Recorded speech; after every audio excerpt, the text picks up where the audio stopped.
Hello everybody. आज की इस वीडियो में मैं डिस्कस करने जा रहा हूँ गेट एग्जाम के लिए कुछ इंपॉर्टेंट क्वेश्चंस। और इसमें जो मैं प्रॉब्लम डिस्कस करूँगा वो सभी ऐसी प्रॉब्लम्स हैं जिन पे क्वेश्चंस रेगुलर पूछे जाते हैं। तो कुछ डायरेक्शंस भी होगी क्वेश्चंस की, कुछ ऐसे क्वेश्चंस भी होंगे जो लगातार पूछे गए हैं और फर्दर स्कोप बताया जाएगा क्या क्या पूछा जा सकता है। तो पेपर मेरे सामने हैं, कुछ मैं क्वेश्चंस बताऊंगा और उसमें डायरेक्शंस बताऊंगा पेपर लेके कि क्या पॉसिबल आपका स्कोप बनता है क्वेश्चंस का।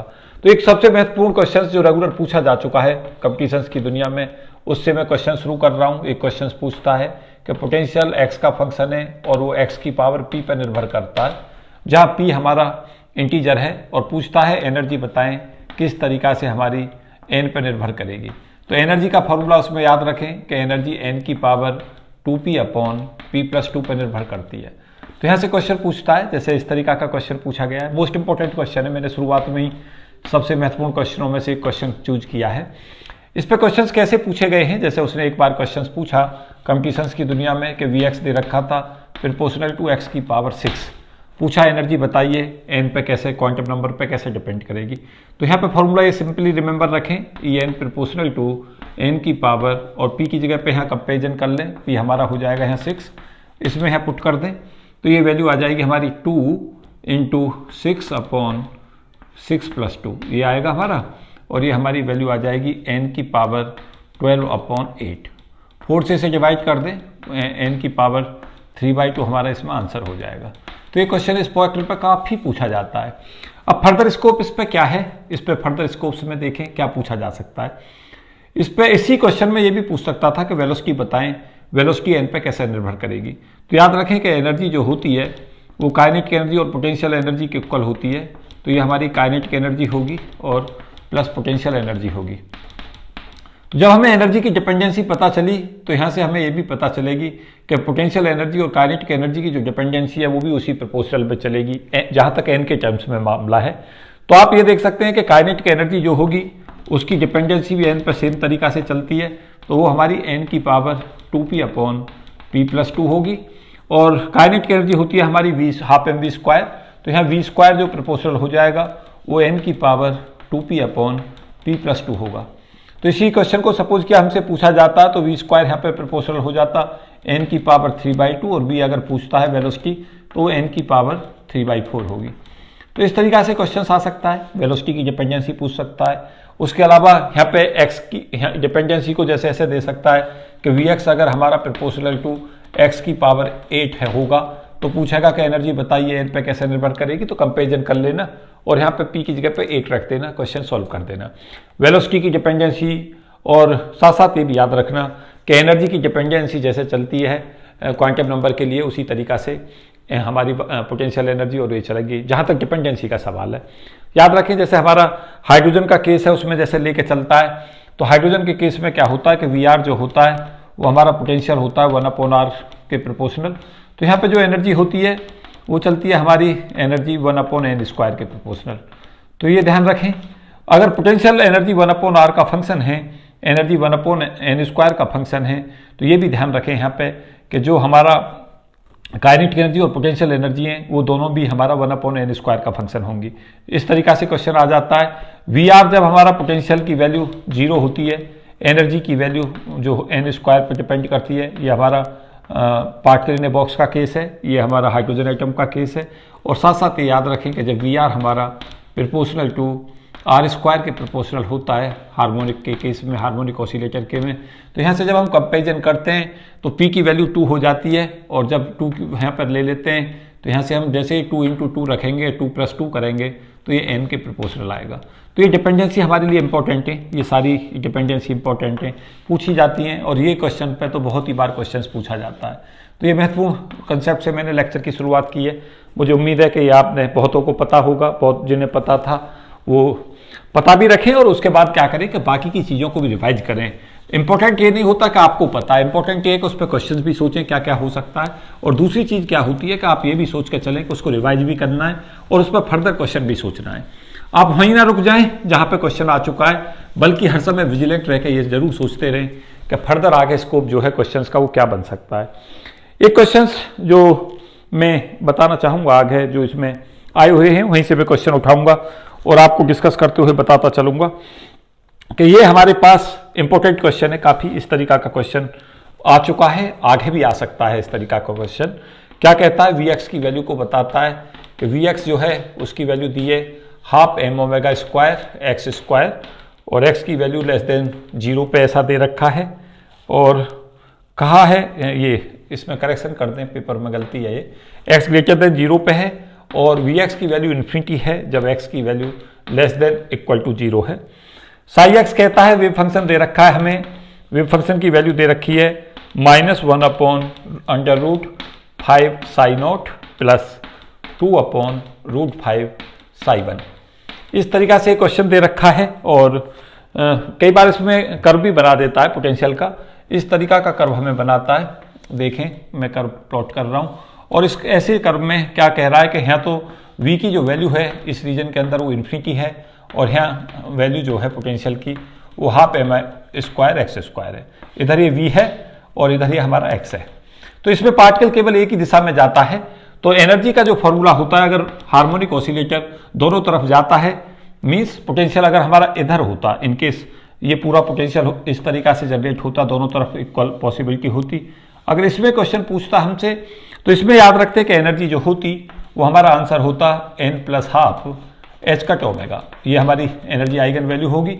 लेकिन इस केस के अंदर जहां हमारा एक ही तरफ जाता है और दूसरी तरफ पार्टिकल का जो पोटेंशियल है वो इन्फिनिटी होता है, मीन्स साई यहाँ 0 होगा, उस केस के अंदर जो सोल्यूशन होता है एनर्जी आइगन वैल्यू का, उसे n को 2n+1 से रिप्लेस कर देते हैं। तो En की जो वैल्यू होगी इस केस के अंदर वो हमारी हो जाएगी 2n+3/2 और h कट ओमेगा।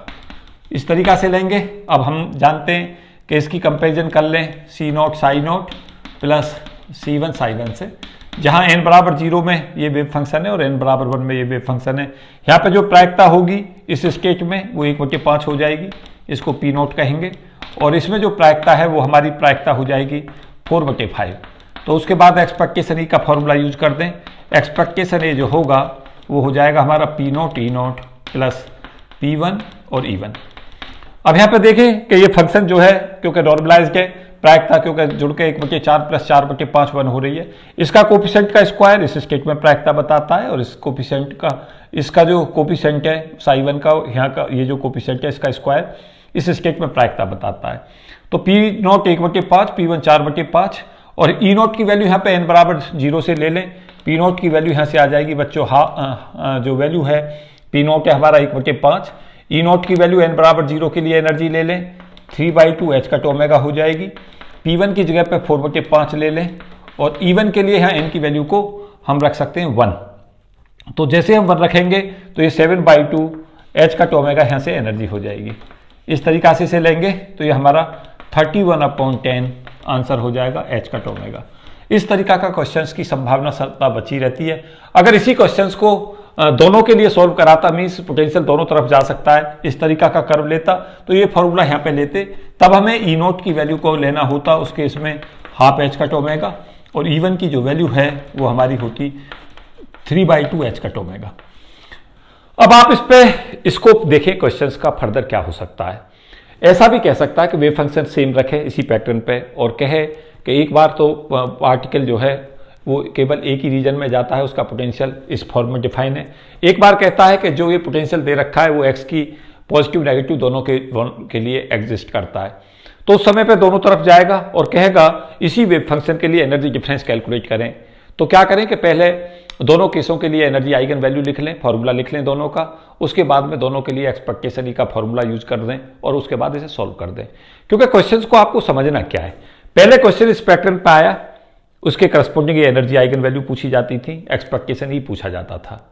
फिर आगे स्टेप में क्या पूछा जाने लगा, इस पर पूछा जाने लगा। अब हो सकता है दोनों को इंटरमिक्स कर दे, क्वेश्चन को दोनों को कह दे कि एक बार हम इसको लेकर मानेंगे जब पोटेंशियल दोनों तरफ है एक्ट कर रहा है, एक बार क्या केवल एक ही तरफ एक्ट कर रहा है, कहेगा एनर्जी डिफरेंस कितना होगा वो पूछ लेगा, या एनर्जियों की दोनों केसों में रेशो पूछ लेगा, या हमसे ये भी पूछ सकता है कि एनर्जी किस केस में ज़्यादा होगी। तो इस तरीका के तीनों पॉसिबिलिटीज हमारी क्वेश्चंस की हैं। इस पर सावधानी से तैयारी करके रखें इस क्वेश्चन को।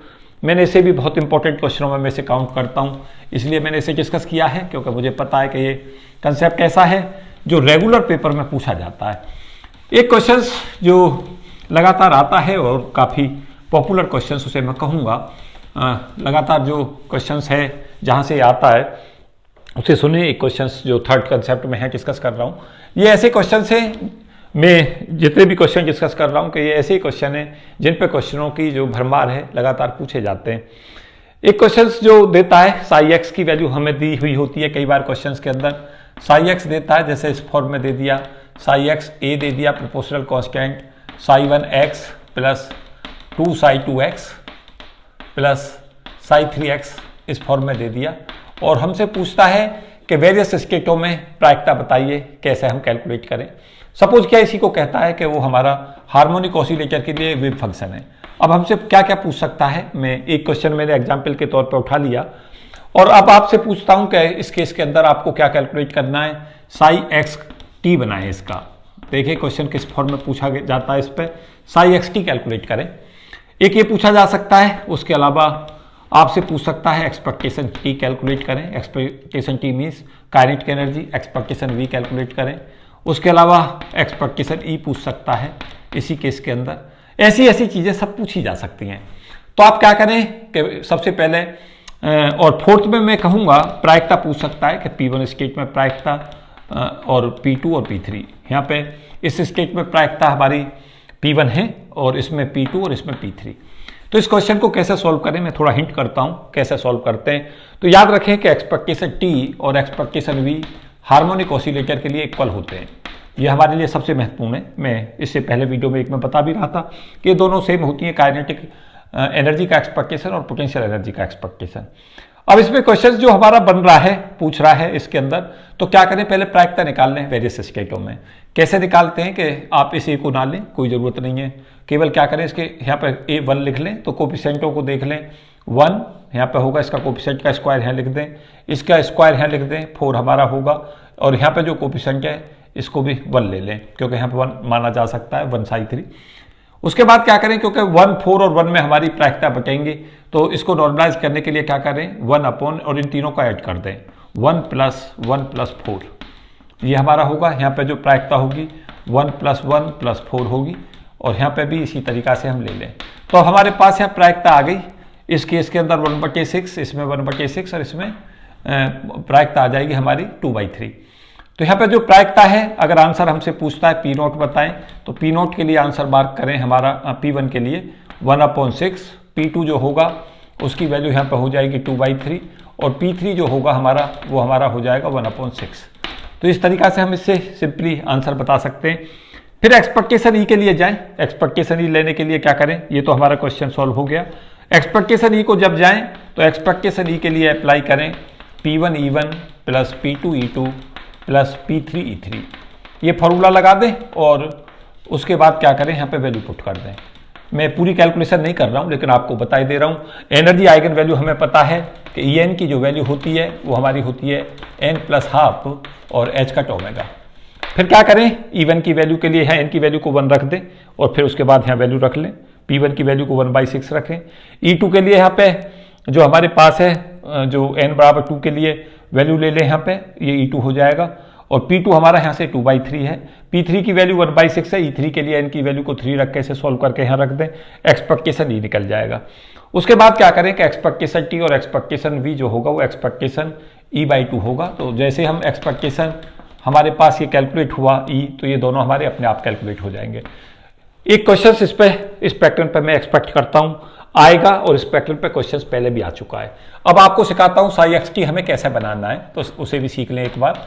जिन्होंने सीख रखा है वो इसे रिवाइज कर लें। तो क्या करेंगे, साई 1 एक्स यहाँ पे लेंगे और यहाँ पे मल्टीप्लाई कर देंगे फेजर e⁻−i1t अपॉन h का, ये इसके साथ ले लें, प्लस इसको एज सच लें 2 साई 2 जो फंक्शन x का था e⁻−i(e2t अपॉन h कट, इसको ले लें, प्लस यहाँ से ले लें plus psi 3 x e⁻−i(e3t upon h cut, ये हमारा साई एक्स टी होगा।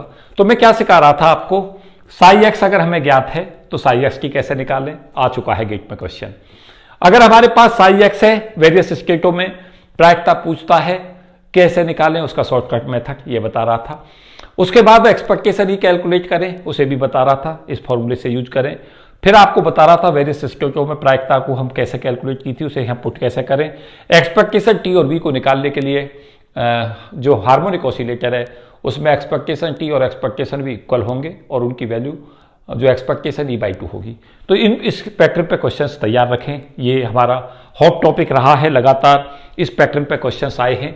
और अगर ये क्वेश्चंस इसी पैटर्न पे ना आए बल्कि पार्टिकल इन बॉक्स में भी आए तब भी इसी कंसेप्ट को उसी पैटर्न से अप्लाई करें। E1 और E2 और E3 जो है उसकी वैल्यू को पुट कर दें, वो हमारे अलग अलग केसेज के अंदर अलग होंगी, क्योंकि जो एनर्जी आइगन वैल्यू के फॉर्मूले होते हैं वो हमारे अलग अलग होते हैं। तो उसी तरीका से हमारे पास क्या होता है, एनर्जी आइगन वैल्यू हमारी एवोल्यूट हो जाती हैं। ये महत्वपूर्ण रिवीजन था जिस टॉपिक को मैं अभी डिस्कस कर रहा था। कुछ और क्वेश्चन ले रहा हूँ। एक चीज़ सदा याद रखें, जब भी हम ऑर्थोगोनल प्रॉपर्टी को यूज करें, जैसे एक बार क्वेश्चन में देख रहा हूँ, ये पूछा गया क्वेश्चन है, एक महत्वपूर्ण क्वेश्चन में से कहूँगा, इस कंसेप्ट में भी क्वेश्चंस पूछा जाता रहता है इसलिए मैं डिस्कस कर रहा हूँ इसे। 1D हार्मोनिक ऑसिलेटर ले रखा था, 1D HO, और क्या दे रखा था, यहाँ पे स्टेक दे रखी थी 2, ψ1 = ψ0 माइनस 2 ψ1 प्लस 3 ψ2 ये ले रखा है। और ψ2 जो वेव फंक्शन ले रखा है उसकी वैल्यू ले रखी थी ψ0 माइनस ψ1 प्लस एल्फा और ψ2, ये दे रखे हैं। तो वेव फंक्शंस आया हो क्वेश्चन है गेट का। और क्या कहा गया है, ψ0 ψ1 ψ2 जो है वो ग्राउंड फर्स्ट और सेकंड एक्साइटेड स्टेट के वेव फंक्शन है। ये 3 स्टेट्स नॉर्मलाइज्ड हैं और ऑर्थोगोनल है वन अनदर। एल्फा की वैल्यू को एवोल्यूट करें, एल्फा क्या होगा ये पूछा है। तो क्या करें हम कि हमारे पास ऑर्थोगोनल प्रॉपर्टी बेसिकली ये होती है कि ψ1 का कॉम्प्लेक्स कॉन्जुगेट ψ2 डीटो की वैल्यू, अगर हमारे वेव फंक्शंस अलग होते हैं तो इसकी वैल्यू हमारी 0 होती है, ये हमारी कहलाती है। और अगर ये दोनों वेव फंक्शन सेम होते हैं, जैसे हम इसे ऐसे लिखते हैं, ψi का complex conjugate ψj ditto = ΔIj, इसमें क्या होगा, इसकी वैल्यू 1 होगी इफ i बराबर j है, और ये 0 होगी कब, जब i j के इक्वल नहीं है। तो क्या करें, इनको आपस में मल्टीप्लाई कर दें, इस प्रॉपर्टी को ही अप्लाई करें। इसका पहले कॉम्प्लेक्स कॉन्जुगेट ले लें, तो यहाँ पे कॉम्प्लेक्स कॉन्जुगेट हमारा आ जाएगा इन टर्मों के ऊपर, और फिर इनको आपस में मल्टीप्लाई कर दें। तो जब हम इन दोनों को मल्टीप्लाई करेंगे तो हमें यहाँ से 1 मिलेगा, क्योंकि ψ0 का कॉम्प्लेक्स कॉन्जुगेट ψ0 डीटो जो होगा वो हमारा हो जाएगा 1। इंटीग्रेशन हमें करना है साथ साथ डीटो में, इन दोनों को मल्टीप्लाई कर रहा हूँ और डीटो के साथ दोनों को मल्टीप्लाई करके डीटो भी ले रहा हूँ और फिर इसको 0 के इक्वल कर रहा हूँ। तो यहाँ से जो वैल्यू होगी वो 1 होगी, यहाँ से जो वैल्यू आएगी वो हमारी 2 आ जाएगी। ये इसकी इसके साथ मल्टीप्लिकेशन से 0 बनेगा, इसकी इसके साथ 0 बनेगा, तो इन दोनों के साथ 2 आएगा और यहाँ से जो वैल्यू है हमारी वो आ जाएगी यहाँ से +3 अल्फा = 0। तो यहाँ से ये इस तरीका से हमें ये वैल्यू मिलेगी। तो यहाँ से अल्फा हमें सिंपली कैलकुलेट हो जाएगा -1। तो आंसर देखता हूँ मैं, इसमें आंसर जो दे रखा है वो मेरा -1 बन रहा है। मुझे उम्मीद है कि यही इसका आंसर होना चाहिए। अभी क्वेश्चन देखता हूँ मैं, क्वेश्चन था ये हमारा इस पेपर में 49, तो ये 49 का आंसर दे रखा है हमारा C मीन्स -1, बिल्कुल सही दे रखा है। तो ये इसका आंसर हो गया। अब क्या कहा है इस क्वेश्चन के अंदर कि इस क्वेश्चन में पूछा गया है अगले क्वेश्चन में कि एक्सपेक्टेशन वैल्यू ऑफ एनर्जी निकाले ψ2 में, इस स्टेट में एक्सपेक्टेशन वैल्यू, इस वैल्यू को पहले पुट कर दें। ψ2 की वैल्यू जो होगी वो हमारी हो जाएगी यहाँ से ψ0 माइनस ψ1 प्लस माइनस ψ2, ये आ गया। अब यहाँ पे जब ये वैल्यू हमारे पास कोफिशिएंट इनके इक्वल होते हैं तो प्रायिकता सदा बराबर बांट दें। तो यहाँ पे प्रायिकता जो होगी वो भी 1/3 होगी, यहाँ भी 1/3 होगी प्रायिकता, और यहाँ भी 1/3 होगी। प्लस माइनस आई और माइनस आई का कोई प्रभाव नहीं पड़ता प्रायिकता पे, इस कंसेप्ट को सदा आप जाने। तो यहाँ पे प्रायिकता हमारे पास आ गई। अब हमसे एक्सपेक्टेशन ई पूछता है, तो P0 E0 plus P1 E1 plus P2 E2 लगा दें। क्वेश्चंस P1 E1 लगाए हैं और प्लस P2 E2 लगा दें। उसके बाद क्या करें, यहाँ से वैल्यू उठा के इसमें पुट कर दें। E0 E1 E2 की हार्मोनिक ऑसिलेटर के लिए वैल्यू ले लें, क्योंकि एनर्जी जो होती है हार्मोनिक ऑसिलेटर की वो हमारी होती है n+12 h/ω। तो इस पैटर्न पे क्वेश्चन आ सकता है। ये हमारी ऑर्थोनॉर्मल प्रॉपर्टी पे क्वेश्चन था। मैं एक बार तेजी से फिर रिपीट कर रहा हूँ। पहले क्या करें, जो ψ1 और ψ2 हैं उन्हें लिख लें, उसके बाद इसका कॉम्प्लेक्स कॉन्जुगेट ले लें, इसके साथ इसको मल्टीप्लाई करके डीटो के साथ, फिर दोनों को मल्टीप्लिकेशन में डीटो के साथ आप उसके ऊपर मल्टीप्लाई करें और इंटीग्रेशन लगा दें। उसके बाद यहाँ पे इन दोनों के कोफिशिएंट मल्टीप्लाई करें नॉर्मलाइज है वेव फंक्शन यहाँ पे, तो इसकी वैल्यू 1 हो जाएगी। इन दोनों से 2 आ जाएगा हमारा, इन दोनों से मल्टीप्लाई करके 3 अल्फा आएगा, बराबर 0 कर दे ऑर्थोनॉर्मल प्रॉपर्टी से। ऑर्थोनॉर्मल प्रॉपर्टी है बेसिकली ये, और अल्फा की वैल्यू ले लें -1 यहाँ से, और फिर उसके बाद इसे सॉल्व कर दें। तो इस तरीका के क्वेश्चंस आ चुके हैं, इस तरीका के पैटर्न को भी तैयार रखें। और ये क्वेश्चंस आ भी सकता है या इस क्वेश्चन के पैटर्न पे क्वेश्चन आ सकता है। आपको करना क्या है, बेसिकली पीछे के पेपर लगाते समय क्वेश्चनों को भी निकालना है और फिर उसके ऊपर एक प्लानिंग भी रखनी है कि आगे फर्दर क्या स्कोप है। जैसे अभी से पहले वाले क्वेश्चन को मैं जैसे सॉल्व कर रहा था, तो उसमें यह भी पूछ सकता था कि साइवन के करस्पॉन्डिंग एनर्जी क्या होगी। तो क्वेश्चन में क्या करें कि जब भी क्वेश्चन को सॉल्व कर रहे हैं उसमें आसपास की चीजें बहुत ध्यान से कर लें, और क्या पता चलेगा आपको कि उन्हीं में से जो क्वेश्चंस हैं वो लगातार पूछ लिए जाते हैं। तो काफ़ी इंपॉर्टेंट कंसेप्ट हैं जिन पे मैं डिस्कशन दे रहा हूँ। एक हमारा ये पोटेंशियल बैरियर का कंसेप्ट है, इस पर मैं क्वेश्चन देखता हूँ, लगातार पूछा जाता है, तो इसे भी डिस्कस कर रहा हूँ। काफ़ी इंपॉर्टेंट क्वेश्चन है इसमें भी। कहता है क्वेश्चंस के अंदर बीम ऑफ आइडेंटिकल पार्टिकल है, उनकी मास ऑफ m है और एनर्जी E दे रखी है। उसके बाद क्या कहता है, पोटेंशियल बैरियर दे रखा है क्वेश्चंस के अंदर, मैं डायग्राम भी बनाए देता हूँ और इसकी सारी फिजिक्स डिस्कस करे दे रहा हूँ, क्योंकि यहाँ से क्वेश्चंस की मुझे सदा ही उम्मीद रहती है आने की। इस पर क्वेश्चंस आ सकता है और पहले भी आ चुका है। तो महत्वपूर्ण क्वेश्चन इसे मैं कहूँगा जो मैं डिस्कशन दे रहा हूँ, और मुझे उम्मीद है कि आपको इस कंसेप्ट को समझने में आसानी रहेगी इस वीडियो के बाद। और जिन लोगों ने ये कंसेप्ट पढ़ लिया है, समझ लिया है, उन्हें एक रिवीजन मिल जाएगा इस क्वेश्चंस के अंदर।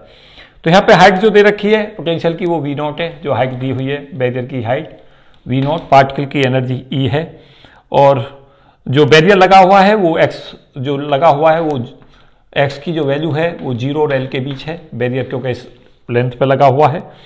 क्वेश्चंस में क्या पूछा है, क्वेश्चंस में कहा है कि ट्रांसमिशन कोफिशिएंट है हमारा t ग्रेटर देन 0 के ऊपर, ट्रांसमिशन कोफिशिएंट हमारा है, और A0, AR और AT जो है वो एम्पलीट्यूड नोट करते हैं इंसिडेंट, रिफ्लेक्टेड और ट्रांसमिटेड वेव को। ये भी कह रखा है कि A0 जो है वो है हमारा इंसिडेंट का एम्पलीट्यूड, इंसिडेंट वेव का एम्पलीट्यूड ये दे रखा है। जो हमारे पास अगला दे रखा है AR दे रखा है रिफ्लेक्टेड का एम्पलीट्यूड, और AT जो दे रखा है वो दे रखा है ट्रांसमिटेड का। तो ये तीनों चीज़ें दे रखी हैं, और पूछा क्या है क्वेश्चंस में, पूछा है कि वेव फंक्शंस को बताएं कि वेव फंक्शंस हमारा जो होगा इस रीजन्स के अंदर जो वेव फंक्शन होगा वो कैसा होगा। तो क्या महत्वपूर्ण इसमें हो जाता है, इसमें दो कंसेप्ट में बताना चाहूँगा। मैंने पहले भी वीडियो में डिस्कस किए हैं, लेकिन जिन बच्चों को वो चीज़ें याद नहीं रही हैं उन्हें मैं बताने का प्रयास करता हूँ कि जब भी पोटेंशियल एक्ट करता है और पार्टिकल के पास बेसिकली क्या होता है कि पार्टिकल की एनर्जी कम है और बैरियर हाइट हमारी ज़्यादा है, तो सदा एक्सपोनेंशियली डिकेइंग सॉल्यूशन होता है। अगर आप की बात करें तो ये हमारा ऑसिलेटरी हार्मोनिक सॉल्यूशंस आता है, और जब ये यहाँ पे पहुँचता है वेव फंक्शन तो इस तरीका के डिके कर जाता है, और उसके बाद ये वेव फंक्शन इस फॉर्म में हमें मिलता है। ये क्वेश्चन आ भी चुका है, कई बार आ चुका है। तो यहाँ वेव फंक्शन को पूछ सकता है, उसकी शेप भी पूछी जा चुकी है। तो आप कैसा करें, यहाँ से हार्मोनिक ऑसिलेटर फॉर्म में आएगा जिसका एम्पलीट्यूड ज़्यादा होगा, फिर इसका सॉल्यूशन डिकेइंग होगा, और डिकेइंग के बाद इसका कम एम्पलीट्यूड का वेव फंक्शन हमें मिलेगा। तो अगर इस रीजन में पूछता है तो यहाँ पे बताएंगे कि हार्मोनिक ऑसिलेटर होगा, हार्मोनिक ऑसिलेटर फॉर्म में होगा, मीन्स एक्सपोनेंशियली ऑसिलेटर होगा, और यहाँ पे जो डिकेइंग सॉल्यूशन नहीं होगा, लगातार एम्पलीट्यूड अपने आप को मतलब घटता हुआ नहीं आएगा। इसमें क्या होगा, जब यहाँ पे बैरियर लगा हुआ होगा, पार्टिकल के पास एनर्जी कम होगी और हाइट ज़्यादा होगी, तो एक्सपोनेंशियली डिकेइंग होगा, उसके बाद ये हमारा कम होता चला जाएगा एम्पलीट्यूड। तो इस कर्व को ध्यान रखें, यही क्वेश्चन इस पर पूछा गया है। उसके अलावा एक बहुत ही महत्वपूर्ण बात जो इसमें मुझे बतानी है, उसके अंदर यह है कि हमारी अगर प्रोबेबिलिटी डेंसिटी S0 है हमारी शुरू में, तो यहाँ पे जो होगी लौट के जो आएगी वो हमारी RS0 होगी, क्योंकि रिफ्लेक्टेंस अगर R है और S0 initial probability current density है, तो RS0 यहाँ आएगा, और ट्रांसमिटेंस जो आएगा वो इधर आएगा TS0। तो ये RS0 रिफ्लेक्टेंस है ये यहाँ पे, और T जो है यहाँ पे ट्रांसमिटेंस है। तो TS0 प्रोबेबिलिटी करंट डेंसिटी यहाँ होगी, और RS0 reflected probability current density यहाँ होगी। ये भी याद रखें कि RS0 ज़्यादा होगा और TS0 कम होगा, क्योंकि ज़्यादातर जो संभावना है रिफ्लेक्टेंस की इसमें ज़्यादा होगी, क्योंकि बैरियर की हाइट ज़्यादा है और ट्रांसमिटेंस की कम होगी। तो ये भी याद रखें कि यहाँ जो होगा TS0 कम रहेगा और RS0 जो होगा वो ज़्यादा होगा। और उसका रीज़न क्या होगा, उसका रीज़न होगा कि पार्टिकल के पास एनर्जी कम है, हाइट ज़्यादा है, तो रिफ्लेक्टेड पोर्शन हमारा ज़्यादा आएगा। तो ये इंपॉर्टेंट है।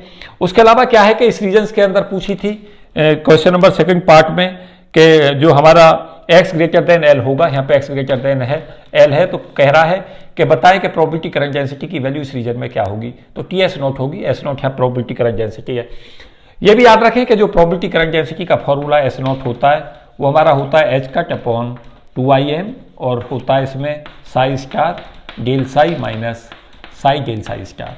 इस पर बहुत बार बार आके क्वेश्चन आते हैं इस फॉर्मूले के ऊपर। प्रोबेबिलिटी करंट डेंसिटी पे मैं एक शॉर्ट ट्रिक भी दूंगा इस फॉर्मूले पे, इसको याद भी रखना, प्रोबेबिलिटी करंट डेंसिटी को, इसे कैलकुलेट करना भी सीख के रखना। उसके बाद इसके थर्ड पोर्शंस में जो क्वेश्चन इसमें पूछा गया है वो पूछा गया है कि आप बताएं कि हमारा जो रिफ्लेक्टेड और इंसिडेंट एम्पलीट्यूड है A R upon A naught की वैल्यू क्या होगी। तो इसको हम कैसे कैलकुलेट करें कि A R upon A naught का square plus A T upon A naught का A naught upon A naught का स्क्वायर जो होगा वो हमारा हो जाएगा 1। ये क्यों होगा? क्योंकि ये बेसिकली रिफ्लेक्टेंस को शो कर रहा होगा और ये हमारा ट्रांसमिटेंस को शो कर रहा होगा। तो आर प्लस टी की वैल्यू हमारी जो रहती है वो हमारी वैल्यू रहती है R plus T equal to 1। तो ये R plus T equal to 1 की वैल्यू मतलब हुआ कि A R upon A naught की जो वैल्यू है, यहाँ से देखें A R upon A naught जो हमारा आ जाएगा, जैसे हम क्या कर सकते हैं, इसे ऐसे भी लिख सकते हैं कि आर प्लस टी जो होगा वो हमारा रहता है रिफ्लेक्टेंस प्लस ट्रांसमिटेंस का सम 1। तो आर की जो वैल्यू होगी वो हमारी होगी 1 माइनस टी, और आर जो होता है वो होता है हमारा ए आर अपॉन ए नोट का स्क्वायर, जहाँ ए आर रिफ्लेक्टेड एम्पलीट्यूड है और ए नोट इंसिडेंट है एम्पलीट्यूड। तो ये 1 माइनस टी हो जाएगा, और जब हम इसे यहाँ से ऐसे लेंगे तो ये अंडर रूट 1 माइनस टी होगा। तो ये हमारा आंसर हो जाएगा इसमें ए आर अपॉन ए नोट की वैल्यू। तो तीन क्वेश्चन थे इस पर जो पूछे गए थे। तो पहले का आंसर जो पेपर मेरे पास है, इसके अंदर डिकेइंग सॉल्यूशन होगा, एक्सपोनेंशियली डिकेइंग होगा, इधर ऑसिलेटरी होगा और यहाँ पे एम्पलीट्यूड ज़्यादा होगा। यहाँ भी ऑसिलेटरी होगा लेकिन यहाँ पे एम्पलीट्यूड कम हो जाएगा, लेकिन ऑसिलेटरी ही सॉल्यूशन होगा। तो ये मैंने कर्व भी खींच दिया है इसका। उसके अलावा ये याद रखें कि प्रोबेबिलिटी करंट डेंसिटी इस रीजन के अंदर टी एस नॉट होगी, इधर आर एस नॉट होगी। याद रखें आर प्लस टी का सम जो होगा वो 1 होगा। साथ साथ ये याद रखें कि रिफ्लेक्टेंस जो होगा वो ए आर अपॉन ए नोट का स्क्वायर होगा, जहाँ ए आर रिफ्लेक्टेड एम्पलीट्यूड है, ए नोट इंसिडेंट एम्पलीट्यूड है, और A R upon A naught की value under root 1 minus T होगी। अब स्टूडेंटों के दिमाग में आ रहा होगा सर इस क्वेश्चन को करने के बाद क्या क्या क्वेश्चन पूछे जा सकते हैं, फर्दर क्या स्कोप है। तो देखो इसमें ये क्वेश्चन टी एस नोट पूछ चुका है, तो ये पूछ सकता है कि यहाँ पे क्या होगा एम्पलीट्यूड, या हमसे ये कह सकता है कि एस नोट की वैल्यू बता दे इतनी है, उसके अलावा टी बता दे और फिर पूछे कि इधर बताएं कि प्रोबेबिलिटी करंट डेंसिटी क्या होगी। तो यहाँ आर एस नोट कर देना, आर प्लस टी को 1 करके पहले क्या करना, टी अगर दे रखा तो आर बराबर 1 माइनस टी से कैलकुलेट कर लेना। तो ये पूछ सकता है। यहाँ पे सॉल्यूशन पूछ सकता है, जो ऑसिलेटरी सॉल्यूशन होगा इसमें पूछ सकता है फिर से फर्दर, तो डिकेइंग होगा और इधर ऑसिलेटरी होगा लेकिन एम्पलीट्यूड कम हो जाएगा। तो काफ़ी महत्वपूर्ण क्वेश्चंस है, लगातार पूछा जाता है इस पर क्वेश्चंस। और कुछ और बहुत महत्वपूर्ण चीज़ें इसमें मैं और बताना चाहूँगा। बेसिकली क्वांटम मैकेनिक्स का एक महत्वपूर्ण अध्याय है जहाँ से मैं डिस्कशन दे रहा हूँ। ये इस पर लगातार क्वेश्चनों की भरमार रहती है। इसमें ये भी याद रखें कि जो टी है ट्रांसमिशन प्रोबेबिलिटी, उसका फॉर्मूला भी याद रखें, वो होती है हमारी 16e V naught minus E upon V naught square, और साथ साथ याद रखें ई की power -2 under root 2m V naught minus E और एल अपॉन एच कट। ये हमारा फॉर्मूला रहता है इसका। और काफ़ी क्वेश्चंस में इस पर देखता हूँ, जहाँ मैंने देखा है इसके अंदर क्वेश्चंस बहुत सारी प्रॉब्लम्स इस पर आती हैं। वी नॉट तो ये बैरियर हाइट है और ई जो है ये एनर्जी है पार्टिकल की, एल लेंथ है, और बाकी और सब चीज़ें आपको पता है। टी यहाँ ट्रांसमिशन प्रोबेबिलिटी है। तो इस पर क्वेश्चन देखे जाते हैं, रेगुलर क्वेश्चंस पूछे जाते हैं इसके ऊपर।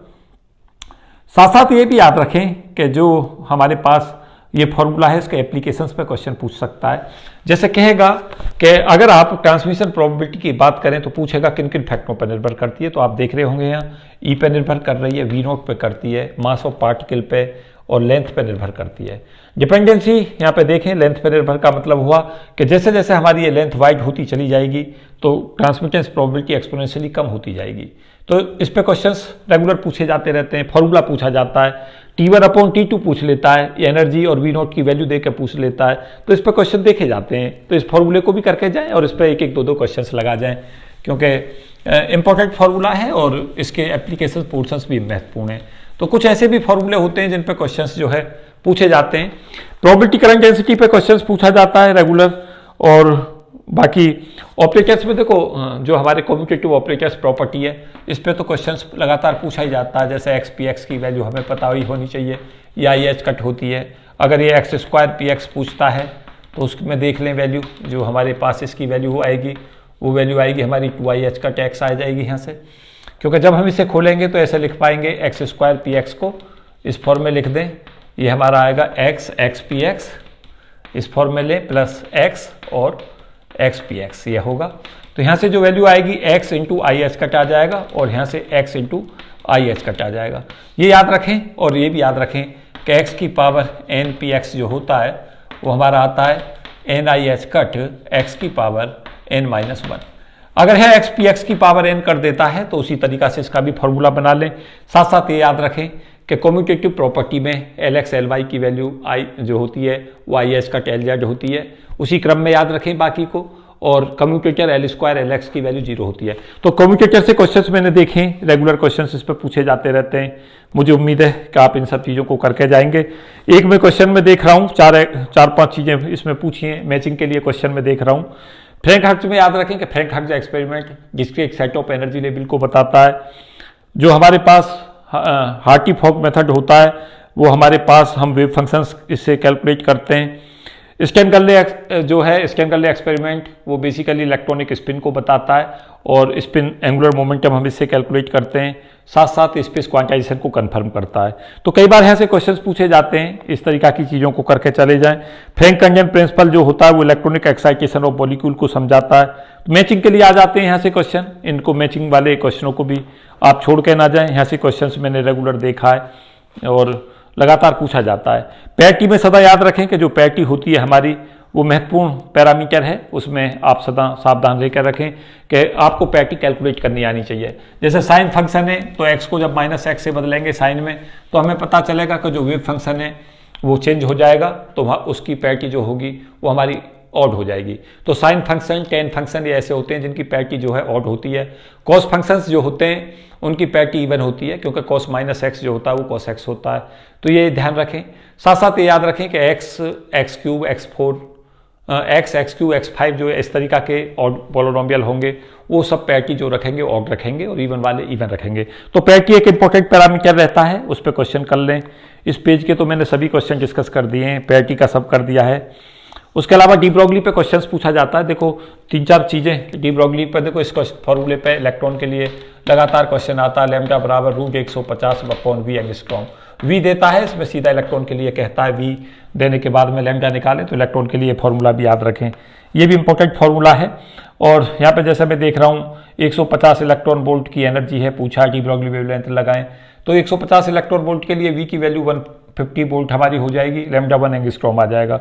इस तरीका का क्वेश्चंस भी देखा जा रहा है, पूछा जा चुका है।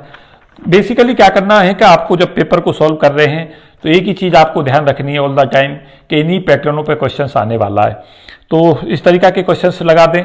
स्कैटरिंग के दोनों फॉर्मूले हमारे बहुत ही इंपॉर्टेंट हैं। याद रखें कि साई जो होता है हमारा स्कैटरिंग के लिए वो AE⁻I⁻Z प्लस वैल्यू जो रहती है वो रहती है इसमें ए यहाँ पे ऐसे निकाल लें कॉमन में प्लस F⁻r e⁻I⁻R। लगातार पूछा जाता है इस पर क्वेश्चंस। इसमें याद रखें कि ये इंसिडेंट को और ये स्कैटर्ड को रिप्रेजेंट करता है स्कैटरिंग के बाद में। तो ये क्वेश्चंस आ चुका है। उसके अलावा differential scattering cross section, optical theorem को भी याद करके जाएं। ऑप्टिकल थ्योरम का स्टेटमेंट जो होता है वो भी हमारे लिए इंपॉर्टेंट होता है कि 4π/k और इमेजनरी f0, यहाँ पे स्कैटरिंग एम्पलीट्यूड है। थीटा बराबर 0 पर हम स्कैटरिंग एम्पलीट्यूड का इमेजरी पार्ट लें, 4π/k से मल्टीप्लाई करते हैं तो हमें टोटल स्कैटरिंग क्रॉस सेक्शन पता चल जाएगा। इस पर भी क्वेश्चंस पूछा जाता है। उसके अलावा याद रखें कि टाइम इंडिपेंडेंट श्रोडिंगर इक्वेशंस जो होती है वो टोटल एनर्जी को कंजर्वेशन को शो कर रही होती है। तो ये भी क्वेश्चन आ चुका है, इस पर भी पैटर्न पर क्वेश्चन करके जाएँ। तो काफ़ी महत्वपूर्ण और काफ़ी यूजफुल वीडियो, मुझे उम्मीद है इसमें मैंने काफ़ी चीज़ों को आपको रिवाइज करा दिया है और कुछ और चीज़ें मुझे उम्मीद है कि उन्हें आप कर पाएंगे। और बहुत ही महत्वपूर्ण वीडियो में इसे कहूँगा क्योंकि इसमें जो मेन चीज़ें हैं इस क्वांटम मैकेनिक्स की उनमें मैंने कोशिश की है बताने की।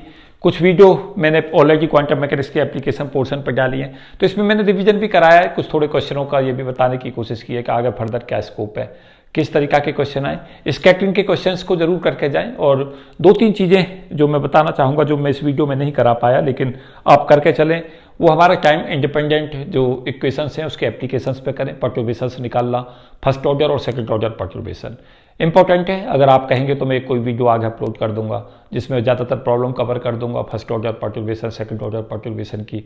और खासतौर से उसमें पोलर कोऑर्डिनेट में भी कर लें, क्योंकि पोलर कोऑर्डिनेट में इस बार उम्मीद है मुझे आने की क्वेश्चन की।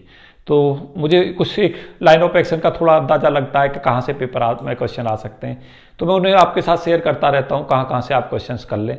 तो मुझे उम्मीद है कि ये बहुत सारे क्वेश्चंस पेपर से ही लिए गए थे और उसके आसपास की चीज़ें थोड़ी डायरेक्शन देने का प्रयास था। साथ साथ ये भी याद रखें कि जैसे हमारे पास कई बार शॉर्ट ट्रिक्स भी याद रखें, ऐसे पूछ लेता है कई बार के साई हमें दे दिया, साई की वैल्यू दे दी e की पावर i के r, और हमसे पूछता है इसकी जो प्रोबेबिलिटी करंट डेंसिटी कैलकुलेट करें। तो जे की फॉर्मूला को सीधा रो भी यूज कर लें और रो जो होता है उसको याद करें कि ये हमारा साई स्टार साई होता है और v जो होगा वो h कट के बाई m होगा, क्योंकि p जो होता है h कट के होता है कि यहाँ वेव वेक्टर है। तो यहाँ से सिंपली हमारा आंसर सीधा ही कैलकुलेट हो जाएगा। यहाँ से वैल्यू हमें mod a square h cut के बाई m आ जाएगी। इस तरीका के शॉर्ट ट्रिक भी याद करें कि जिससे हमें कैलकुलेशन भी ना करनी पड़े। तो ये प्रोबेबिलिटी करंट डेंसिटी का ये फॉर्मूला मैंने एक क्वेश्चन इस पर जैसे कराया। उसके अलावा कह सकता है कि साई की वैल्यू अगर e की पावर i के r बाई r है तो उसमें प्रोबेबिलिटी करंट डेंसिटी क्या होगी। तो उसी तरीका से इस पर सॉल्व करने के लिए ट्रिक लगा दें, मेरा वाला ट्रिक लगाएं, आपको आंसर मिल जाएगा। तो मुझे उम्मीद है कि छोटी चीज़ें आपके लिए महत्वपूर्ण हो जाती हैं। कोशिश करें कि हर पैटर्न पे क्वेश्चंस निकाल डालें तेजी के साथ में, जो पेपर है उन्हें सामने रखें और देखें जल्दी से क्या क्या चीज़ें पूछी जा रही हैं, तेजी के साथ उन्हें रिवाइज कर दें। तो मुझे उम्मीद है कि ये वीडियो काफ़ी सार्थक होंगी और लास्ट मिनट पर जो आपको रिवीजन है आपके कॉन्फिडेंस को बढ़ाएंगी, ऐसा मेरा विश्वास है। तो आप बताएं ये वीडियो कैसी लगी और बताएं कि और क्वांटम मैकेनिक्स में आप क्या चाहते हैं, तो मैं आगे कुछ और वीडियो जो आप डिमांड करेंगे वो अपलोड कर दूंगा। Thank you and best for all of you. जय हिंद।